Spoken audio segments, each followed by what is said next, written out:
سیدنا ابو ہریرہ رضی اللہ تعالیٰ عنہ بیان کرتے ہیں، ہم لوگ نبی کریم صلی اللہ علیہ وآلہ وسلم کے ساتھ یمن کے بلند ٹیلوں پر تھے۔ سیدنا بلال رضی اللہ تعالیٰ عنہ کھڑے ہو کر اذان کہنے لگے۔ جب وہ اذان سے فارغ ہوئے تو رسول اللہ صلی اللہ علیہ وآلہ وسلم نے فرمایا، جس شخص نے یقین کے ساتھ اسی طرح یہ کلمات کہے جو اس بلال نے کہے تو وہ جنت میں داخل ہو جائے گا۔ سیدنا جابر بن عبداللہ رضی اللہ تعالیٰ عنہ سے روایت ہے کہ رسول اللہ صلی اللہ علیہ وآلہ وسلم نے فرمایا، جس نے اذان سن کر یہ دعا پڑھی، اللہم رب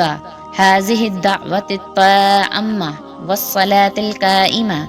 آت محمدا الوسیلة والفضیلة وابعثه مقاما محمودا الذی انت وعدتہ الا حلت لہ الشفاعۃ یوم القیامہ۔ اے اللہ، اس مکمل دعوت اور قائم رہنے والی نماز کے رب محمد صلی اللہ علیہ وآلہ وسلم کو وسیلہ اور فضیلت عطا فرما اور اس کو اس مقام محمود پر پہنچا جس کا تو نے ان سے وعدہ کیا ہے،